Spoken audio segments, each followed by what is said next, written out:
The air was heavy with the smoky scent of cheap red candles, and the faint sounds of laughter and chatter drifted in from outside the window. It was 1978, the night of Sarah and James's wedding. Before Sarah could fully gather her senses, her gaze locked onto the figures standing by the bed. James was dressed in a crisp military officer's uniform, the stars on his epaulets gleaming with a cold light in the candlelight. But the person he was holding in his arms was Lily. Lily's face was pale, her eyes tightly shut, and her long hair cascaded over James's arm, making her look incredibly fragile and delicate. James's brows were furrowed tightly, his tone filled with intense anxiety. He reached out to feel her forehead and then gently patted her cheek.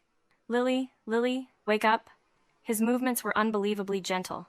That was a tenderness Sarah had begged for her entire previous life, but had never received. It felt as though her chest had been viciously struck by a blunt object, and a familiar wave of pain surged up within her. But this time, Sarah didn't throw herself at him to cry, make a scene, or demand answers like she had in her past life. Nor did she tug at his sleeve to pathetically beg him. Having been reborn, she had already seen the true faces of these two people. Crying and causing a scene would only make her look cheap and ridiculous. It would only make James despise her even more and allow Lily's schemes to succeed. Sarah quietly sat up. The red wedding dress she wore was a bit heavy, rubbing against her skin and making it itch, but she didn't even flinch. She just sat silently on the bed, watching the glaring scene unfold before her eyes. James was probably so focused on Lily that it took him a while to notice the movement behind him. He whipped his head around. A flicker of panic flashed through his eyes, like a cheating cat caught in the act, but it was quickly replaced by impatience. His tone turned cold. "You're awake. Don't start a fight." "Lily fainted, and I need to take her to the clinic." "Hey guys, caught your husband with another woman on your wedding night. Would you stay or leave?" Today we'll see how Sarah dumped her officer husband in 1978 to choose her own path. Let's dive in. Sarah didn't reply. She merely lowered her eyes, her fingertips gently tracing the traditional knot buttons of her wedding dress. When she spoke, her voice was so calm it didn't have a single ripple of emotion. "Go ahead." James froze for a moment, clearly not expecting this reaction from her. In her previous life, she would have already been crying her eyes out by now, holding on to him to stop him from leaving, repeatedly asking him why he was treating her this way. He was probably so used to her pestering that her current tranquility actually left him a bit at a loss. He paused and tightened his grip on Lily. "Just behave and stay put," he ordered. "Don't let your imagination run wild. We'll talk when I get back." His tone carried an unquestionable authority, as if she were just some ignorant child. Sarah looked up and met his gaze evenly. There was no anger, no grievance, only a sea of indifference. "There's no need to wait for you to get back." James's brows knitted even tighter. "What do you mean by that?" "I don't mean anything by it." She slowly threw off the covers and stood up, the hem of her red wedding dress sweeping across the floor with a soft rustle. "Once you've settled her and come back, we'll go ahead and call off the marriage." The moment those words left her mouth, James was completely stunned. In his arms, Lily seemed to stir as well. Her eyelashes fluttered slightly, but she kept her eyes closed. "Sarah, have you caused enough trouble?" James raised his voice, his tone brimming with disbelief. "Today is our wedding night, and you're talking about canceling the marriage? Do you even know what kind of nonsense you're spouting?" "I'm not causing trouble." Sarah met his gaze, her eyes resolute and completely unwavering. "I'm serious. We are calling it off." She knew that canceling a marriage in 1978 was a monumental scandal. Especially when it was the woman who initiated it, she would only be subjected to endless gossip and have people cursing her behind her back. But she didn't care anymore. In her previous life, she had stepped into the abyss and met such a tragic end precisely because she cared about other people's opinions and James's attitude. In this life, she just wanted to live for herself for once. Even if people gossiped, even if her family blamed her, she would absolutely never stay beside the man who brought her so much pain. James looked at her. Her calm eyes didn't look like she was lying. A trace of inexplicable panic welled up in his heart, but he quickly suppressed it, replacing it with a deeper impatience. "I think you've lost your mind," he snapped. "Lily is sick, and I don't have time to bicker with you about this nonsense. When I get back, if you dare mention calling off the marriage again, see how I'll deal with you." After saying that, he didn't look at her again. Holding Lily tightly, he strode out of the bridal chamber. The door slammed shut with a loud bang, making the walls tremble slightly. The room instantly fell quiet, leaving only the crackling of the burning red candles. They cast a festive glow over the room, which felt exceptionally ironic. Sarah walked over to the table, poured herself a cup of warm water, and took a sip, washing down the lingering trace of bitterness in her heart. She knew James didn't believe she was serious yet. He thought she was just throwing a tantrum. Once he got back, he would definitely try every means to persuade her, or even use forceful methods to make her compromise. But he had no idea that in this life, she was no longer the meek, forbearing, and submissive Sarah she used to be. From her cloth bag, she pulled out a pre-written marriage cancellation letter. She had quickly written it from memory right after waking up Reborn, while James was still busy tending to Lily. The handwriting was neat, the tone firm, explicitly stating she was voluntarily withdrawing from the marriage and severing all ties with his family. She placed the letter on the table and carefully sorted through her belongings. She didn't have much, just a single cloth bag holding a few changes of clothes and a few dollars her mother had given her. That was everything she owned. After packing her things, she sat at the table and quietly waited for James to return. She knew a battle of wills had just begun, but she was completely fearless, because she knew very clearly that the path she was taking was one leading to a new life. Even if it was covered in thorns, she would walk it with unwavering determination. When James returned, fine beads of sweat clung to his forehead, and the cuffs of his uniform were wrinkled. It was obvious he hadn't taken a single moment to rest on the way to dropping Lily off at the clinic. He pushed open the door and saw Sarah sitting at the table with the cancellation letter in front of her. His face instantly darkened. "Sarah, you're really pushing it, aren't you?" He strode over to the table, his gaze sweeping over the letter, his voice full of fury. "I told you not to throw a tantrum. Don't you understand? Lily is just weak and fainted. Do you really have to joke about canceling the marriage over this?" Sarah looked up at him, her tone still calm, without the slightest ripple of emotion. "I'm not joking. I wrote it very clearly in this letter. I am voluntarily canceling the marriage. From now on, your family and I owe each other nothing." James reached out, grabbed the letter off the table, and without even glancing at it, crumpled it into a ball and threw it viciously onto the floor. "I forbid it." His voice rose in pitch. "Sarah, don't you forget, marrying me was something your family begged for. You bringing up a cancellation now, do you want people pointing fingers and cursing you and your family behind your backs?" His words were brutally realistic, and they were also deeply hurtful. In 1978, being a military officer meant holding a secure, highly respected job that everyone envied. Sarah's family was of ordinary means. Back when her marriage to James was arranged, her parents were indeed thrilled, even feeling like they were marrying above their station. In her previous life, Sarah had been completely held hostage by this exact sentiment. No matter how much she suffered, she had never dared to bring up canceling the marriage, terrified of bringing shame to her family and afraid of the gossip. But now, she didn't care about any of that anymore. Sarah bent down and picked up the crumpled cancellation letter from the floor. She carefully smoothed it out and placed it flat on the table, looking up to meet his gaze. "I don't care what other people say, and I don't care if my family becomes the subject of gossip. I must cancel this marriage." Seeing the unwavering determination in her eyes, the panic in James's heart bubbled up once again, even stronger than before. The Sarah he knew was meek and timid. She had never dared to speak a single harsh word to him, let alone initiate a break in their marriage with such a resolute attitude. He even started to doubt whether the woman standing in front of him was still the Sarah he knew. He took a deep breath, suppressing his anger. His tone softened a bit, carrying a trace of imperceptible pleading. "Sarah, I know you're upset. Today is our wedding night, yet I went to take care of Lily. I was wrong. Don't be angry, and please don't make a fuss about canceling the marriage. I promise I'll treat you well from now on, okay?" This was the first time James had ever yielded to her.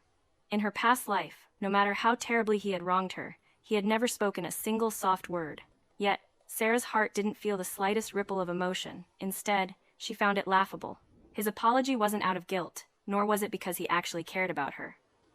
It was simply because her uncharacteristic behavior had shattered his sense of control, making him feel uneasy. "There's no need." Sarah shook her head gently, her tone completely indifferent. "James, we aren't a good match. Canceling the marriage is for the best." "Not a good match?" James furrowed his brows tightly, his tone laced with confusion and a hint of anger. "When we got engaged, why didn't you say we weren't a good match? Now that we're already married, you're saying it? Sarah, what exactly do you want?" "That was then, this is now," she replied calmly, her demeanor neither humble nor arrogant. "I was naive before. I thought that as long as I treated you well, I could win your true heart. But now I understand that you can't force love. Rather than torturing each other in the future, it's better to separate early." She spoke tactfully, not explicitly mentioning Lily or his blatant favoritism. But James understood the underlying meaning of her words perfectly clear. He looked at her with complex eyes. There was anger, confusion, and a trace of panic that he didn't even realize himself. He opened his mouth to say something, but couldn't figure out what to say. Right at that moment, footsteps sounded from outside the door. James's mother, Sarah's mother-in-law in this life, walked in carrying a bowl of sweet soup. Sensing the tense atmosphere in the room and catching sight of the cancellation letter on the table, her mother-in-law's face instantly darkened. "Sarah, what on earth are you doing?" Her mother-in-law set the sweet soup onto the table, her tone stern. "Today is a joyous day for you and James. What are you doing writing a cancellation letter? Are you out of your mind?" Sarah stood up and gave her mother-in-law a slight bow. Her tone was respectful, but completely unyielding. "Mom, I'm sorry for the trouble I've caused you. James and I aren't a good match, and I want to call off the marriage. Please grant my request." The mother-in-law sneered, pointing her finger right at Sarah's nose. "I think you just don't know what's good for you. James is a military officer. Do you know how many girls have their eyes on him? It is your blessing to be able to marry him, and yet you actually want to call off the marriage? Let me tell you, it's impossible." "Mom," Sarah looked up, her tone remaining firm. "Marriage is between two people. James and I are not a good match. Even if we force ourselves to be together, we won't be happy in the future. Rather than doing that, it's better to end things early, to save ourselves from a much uglier falling out later." James stood to the side, watching Sarah and his mother confront each other without saying a word. Seeing her resolute demeanor, the panic in his heart grew stronger and stronger. He suddenly felt as if she was truly going to leave him for good. This feeling made him very uneasy, and even a little fearful. He took a step forward, grabbed his mother's arm, and shook his head at her. Then, he looked at Sarah, his tone carrying a hint of pleading. "Sarah, think about this carefully. Don't be impulsive. Even if you're angry, even if you blame me, please don't joke about canceling the marriage, okay?" Sarah looked at him, her eyes not wavering in the slightest. "I'm not being impulsive. I've thought this through very clearly. I have already written the cancellation letter. As long as you sign it, we are even." She took a fountain pen out of her cloth bag, placed it next to the cancellation letter, and pushed it in front of James. James looked at the pen, then at her calm eyes, and the panic in his heart could no longer be suppressed. He suddenly realized that she wasn't just throwing a tantrum, she was truly determined to leave him. He opened his mouth to say something, but found his throat tightening, unable to utter a single word. The mother-in-law stomped her feet anxiously on the sidelines. "James, don't listen to her. She's just throwing a fit. Ignore her. She'll be fine in a couple of days." James ignored his mother. His gaze remained fixed on Sarah, his eyes filled with complex emotions. He had never imagined that he would be so resolutely abandoned by a woman who had always been so meek and obedient. He was used to controlling everything. He was used to her submission to him. But now, she was single-handedly shattering his control and turning her back to walk away. Sarah watched his hesitation without urging him. She just waited quietly. She knew he was struggling internally right now. On one side was the first love he couldn't let go of, and on the other was the suddenly resolute version of her. But she also knew that his struggle wasn't because he cared about her. It was simply because he couldn't resign himself to it, because he wasn't used to it. After a long while, James finally raised his hand slowly and picked up the fountain pen from the table. His hand was trembling slightly, his eyes full of complicated emotions. Sarah knew he was going to sign it. Sure enough, he lowered his head and signed his name on the cancellation letter. His handwriting was forceful, yet it carried a trace of imperceptible panic. After signing, he put the pen on the table, looked up at her, and asked, with a barely noticeable hoarseness in his voice, "Do you really have no regrets?" Sarah picked up the cancellation letter, carefully checked his signature, then meticulously folded it and put it into her cloth bag. Her tone was completely calm. "No regrets." After saying that, she slung her cloth bag over her shoulder. Without sparing him or her mother-in-law another glance, she turned around and walked straight toward the door. Reaching the door, Sarah stopped in her tracks. She did not look back, leaving behind only one final sentence. "From now on, I hope we both find peace, and let's not disturb each other." After saying that, she pushed the door open and strode out. The wind outside was a bit chilly, but as it blew against her face, it made her feel incredibly clear-headed. She knew that from this moment on, she had completely broken free from the tragedy of her past life and truly begun a life of her own. Meanwhile, in the room behind her, James stared at the empty doorway. The panic in his heart grew stronger and stronger. A sense of loss he had never experienced before instantly swept over him. He suddenly felt as if he had lost something incredibly important. Carrying her cloth bag, Sarah didn't stop for a single moment, heading straight back to her parents' home. The sky was just beginning to lighten, and her family wasn't up yet. She gently pushed open the courtyard gate and went straight into the small room she used to live in. When her parents woke up and saw her, their faces were filled with shock. Her mother reacted first, grabbing hold of her, her voice trembling. Sarah, why are you back? Isn't today supposed to be your first day at James's house? Did you two have a fight? Her father also stood to the side, his face dark, his brows furrowed into a tight knot. Did James bully you? He may be a military officer, but if he dares to mistreat you, I'll go have a word with him. Sarah placed her cloth bag on the table and spoke calmly. Mom, Dad, I've called off the marriage with James. As soon as those words left her mouth, her mother's legs gave out, and she nearly collapsed onto the floor. Her father's eyes widened fiercely in disbelief. Called off the marriage? Her mother's voice cracked. Are you out of your mind? He's a military officer. Do you know how many people would fight tooth and nail to marry into that family? You canceled the marriage on your wedding night. How is our family supposed to face anyone ever again? Her father sighed as well. Sarah, marriage is not a game. Are you just doing this out of a moment of anger? If you have a conflict, you should talk it out properly. Don't gamble your entire life away in a fit of pique. In her past life, if she had been persuaded by them like this, her heart would have softened, and she probably would have turned back. But now, she didn't waver in the slightest. I'm not doing this out of spite. Sarah looked at them, her tone serious. He and I are just not a good match. Forcing ourselves to live together will only mean suffering grievances every single day. Eventually, when we can't take it anymore, we'd still end up separating. Rather than doing that, it's better to make a clean break early on. Not a good match? Why didn't you say that back when you were engaged? Her mother wiped away her tears anxiously. Now they've already hosted the wedding banquet. How do you think outsiders are going to gossip about you canceling the marriage? They'll say our family tried to climb the social ladder, failed, and then backed out. People can say whatever they want, Sarah replied indifferently. In this life, I don't want to live for the sake of other people's opinions. Seeing how resolute her attitude was and knowing he couldn't persuade her, her father sighed and sat down on a stool to smoke. Her mother wanted to say more, but her father raised his hand and stopped her. The child is grown and has her own mind, her father said, blowing out a puff of smoke. She chose her own path, and she'll bear the consequences herself, for better or worse. A wave of warmth spread through Sarah's heart. At the end of the day, they were her true parents. No matter how angry they were or how much they didn't understand, they still sided with her in the end. After she had rested at home for just one day, the rumors and gossip from outside began to spread. Some people said she was ignorant, foolishly throwing away a life as a military officer's wife and bringing ruin upon herself. Others said she must have definitely been kicked out by James's family, bringing disgrace to her family. There were also people pointing fingers behind her back, gossiping that she was too stubborn and that no one would dare to marry her in the future. Sarah ignored all of it, treating it as if it were just the wind blowing past her ears. Right now, the most important thing was making money. In 1978, economic policies had just loosened up a bit. As long as one wasn't too flashy about doing a little private trading, no one would really make things difficult for them. She only had the $5 her mother had given her. That was her entire capital. Early the next morning, she tucked the money into her pocket and headed to the narrow alley next to the supply and marketing cooperative. She remembered that at this time, what the city lacked most were small sundries like needles, thread, hair clips, and rubber bands. The cooperative had limited stock, and their styles were outdated. As long as she could get her hands on some nice-looking items, people would definitely buy them. She found a local who privately peddled small goods and spent her entire $5 in one breath, exchanging it all for colorful rubber bands, plastic hair clips, and delicate little buttons. Returning to the street, she found an inconspicuous corner, laid a piece of cloth down on the ground, and set out her goods. Before long, a group of young women gathered around. This hair clip is so pretty. How much is it? Do you have the rubber bands in other colors? Sarah smiled and answered them one by one.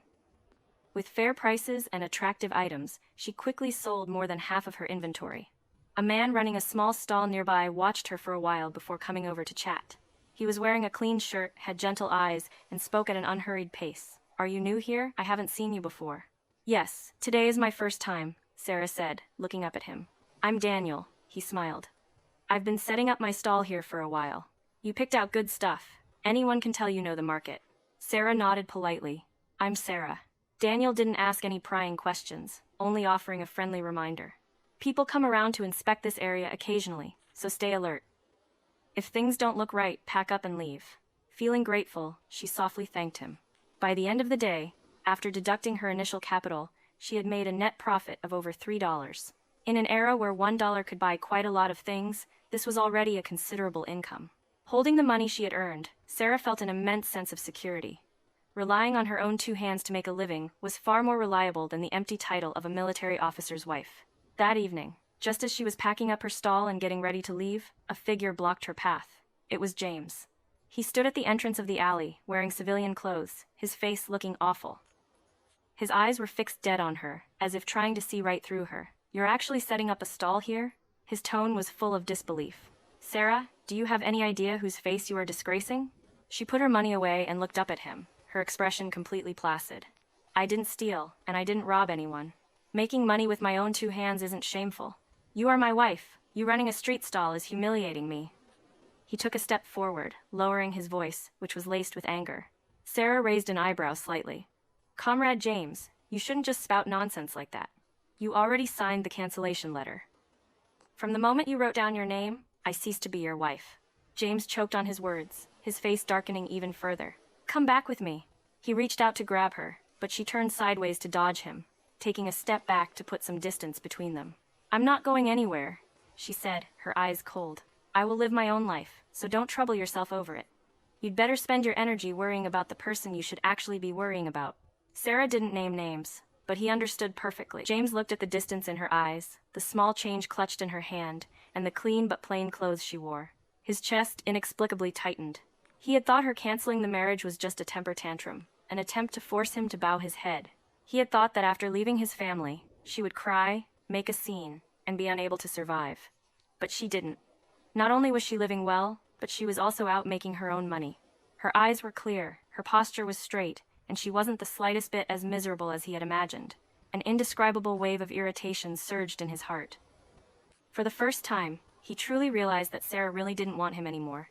James stood rooted to the spot, watching her turn around to pack up her stall. His fingers clenched so tightly, his knuckles cracked, and his face was so dark it looked like it could drip water. Sarah didn't look at him again. She neatly packed the remaining small items into her cloth bag, dusted herself off, and walked right past him without giving him a single extra glance. He froze in place. It wasn't until she was about to walk out of the alley that he suddenly snapped back to his senses and strode after her. "Sarah, stop right there." She didn't stop walking, her tone flat. "James, we have nothing to do with each other anymore. Please stop following me." "Nothing to do with each other?" He grabbed her arm, his grip so strong it felt like he was going to crush her bones. A panic she had never seen before surged in his eyes. "I signed the cancellation letter, but in everyone's eyes, you are still my wife. What do you look like, showing your face in public running a street stall? Come back with me, and I'll pretend none of this ever happened." Sarah forcefully shook off his hand and took a step back, her eyes as cold as ice. "James, get this straight. I didn't cancel the marriage to spite you, nor was it to force you to turn around. I truly don't want to live with you anymore. Go find whoever is in your heart and stop pestering me." He was so choked up by her words that he was momentarily speechless. His Adam's apple bobbed a few times, and his originally harsh tone actually softened a bit. "I know I was wrong that day. I shouldn't have left you on our wedding night. I will change, and I will treat you well from now on. Just give me one more chance, okay?" This was the second time he had lowered his stance to beg her. If it were the Sarah from her past life hearing these words, she probably would have been crying and nodding in agreement long ago. But now, she only found it laughable. "I gave you a chance," she said, looking at him and speaking clearly, word by word. "You were the one who didn't cherish it. Now, I don't want to give it anymore." After saying that, she didn't linger. She turned and walked away. James didn't chase after her again. He just stood there, his gaze glued dead to her back. That look was frighteningly complex. It held resentment, anger, and a layer of panic that even he was unwilling to admit. He was finally panicking. Not because she had made him lose face, not because she had ruined his arrangements, but because he was truly going to lose her. After returning home, Sarah counted the money she had earned today over and over again, feeling incredibly grounded. Seeing her resolute attitude, her parents stopped trying to persuade her and simply supported her in silence. The next day, she went out to set up her stall as usual. Daniel was already there. Seeing her approach, he smiled and nodded at her. "You're here pretty early today." "Yeah, coming early means I can do a bit more business." Sarah put down her cloth bag and set out her goods. Daniel looked behind her and lowered his voice. "Was that man from yesterday your ex?" Sarah didn't hide it, giving a soft hum of acknowledgement. "He didn't seem very polite to you," Daniel noted, his tone carrying a trace of worry. "If he comes around to bother you again, let me know. I know this area well, and can help run interference for you." Sarah felt a wave of warmth in her heart. She smiled at him. "Thank you, Daniel. I can handle it myself." He smiled back and didn't press the matter. He just occasionally helped keep an eye on her stall, and when people came over to ask for prices, he would conveniently help her pitch the items. With his help, her business got better and better. She slowly expanded her inventory. Besides small accessories, she added needles, thread, handkerchiefs, and socks, all practical and easy-to-sell items. Every day she set up her stall, it would be packed with customers. The money she earned increased day by day, and the attitudes of her neighbors gradually changed as well. The people who used to gossip behind her back saw that she could make money and that she was grounded and hardworking. Their gazes toward her now held a degree of admiration. That girl Sarah is really capable, even better than a man. So what if she canceled her marriage? She can support herself, which is much better than relying on a man. Whoever marries Sarah in the future is going to be blessed. When these words reached her ears, Sarah only offered a faint smile. She didn't live for other people's praise, she relied only on herself. But when these words reached James's ears, they were like needles, piercing his heart, making it ache. He began appearing frequently at the alley entrance. Sometimes he wore his military uniform, sometimes civilian clothes. He would just stand a short distance away, silently watching her run her stall, watching her smile and talk to customers, and watching her and Daniel casually chatting and helping each other. His face grew uglier by the day. One evening, as they were packing up the stall, he walked over again. Sarah was just talking to Daniel, discussing how going together to restock next time might be cheaper. James walked straight over and positioned himself right between Sarah and Daniel, staring at Daniel with ice-cold eyes. "Who are you?" James demanded, his tone carrying the oppressive weight of a military officer. Daniel looked up, neither humble nor arrogant. "Who I am has nothing to do with you. I'm Sarah's friend, and I'm helping her look after her stall." "A friend?" James sneered, shifting his gaze to Sarah. "Sarah, how long has it been since we split up, and you're already in such a rush to find your next man?" Sarah furrowed her brows, her tone turning cold. "James, watch your mouth. You and I are completely done. Who I associate with is my own freedom. It's none of your business." "Freedom?" He took a step forward, cornering her, his eyes full of hostility. "You are my woman, for the rest of your life. I forbid you from getting this close to other men. I am not your woman." Sarah tilted her head up, meeting his gaze fearlessly. "From the moment you left carrying Lily on our wedding night, I've had nothing to do with you. If you come pestering me again and slandering my reputation, don't blame me for not holding back." At the mention of Lily, his eyes flickered, and his tone weakened a bit. "Lily and I aren't what you think. Whatever you two are has nothing to do with me," Sarah said indifferently. "I just want to live my own life well. Please don't bother me anymore in the future." Daniel took a step forward, seamlessly positioning himself to shield Sarah behind him. He addressed James directly. "Listen here, comrade. Sarah has already made it very clear. Please respect her choice and stop pestering her." James looked at Daniel, who was shielding Sarah, and then looked at the disgust and alienation in Sarah's eyes. The long-suppressed panic and extreme jealousy in his chest instantly exploded. He finally understood that it wasn't just him temporarily neglecting her, and she wasn't just throwing a tantrum. It was that she truly didn't want him anymore. It was that relying on her own abilities, she was living a life even more vibrant, more secure, and more dazzling than when she was by his side. And he had single-handedly pushed such a wonderful woman away. Watching Sarah and Daniel walk away side by side, James stood in the empty alley and tasted what regret truly meant for the first time. That regret was like a vine, tightly entangling his heart, squeezing tighter and tighter until he couldn't breathe. James was truly panicking. The military officer, who had always been so high and mighty, whose word was law in front of her, was now left with nothing but helplessness and remorse in his eyes. He was no longer there to order her around or accuse her. Instead, he clumsily wanted to get closer and make amends. But Sarah would never give him another chance. Sarah and Daniel went to restock together a few times. They had the same eye for goods and worked well in sync, so they simply merged their stalls with a clear division of labor. She was in charge of selecting the goods, handling the accounting, and dealing with customers, while he was responsible for running errands, carrying the heavy items, and handling any unexpected situations. Their business grew more and more prosperous. The people around them could clearly see that Daniel treated Sarah differently. He never said any flowery words, but when the weather turned cold, he would silently bring her a cup of hot water. When she was tired from packing up the stall, he would wordlessly carry all the goods home for her. When someone intentionally made things difficult for her, he would immediately step forward to protect her.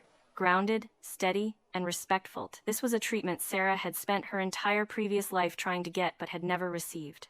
One day, just as Sarah was setting out a new batch of floral handkerchiefs, she saw James striding toward her.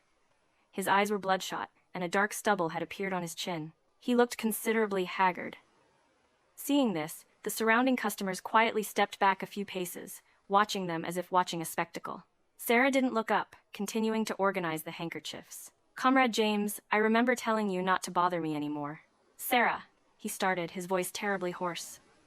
"I've made things clear with Lily. We won't be seeing each other anymore." Sarah's hands paused for a moment, but she still didn't look at him.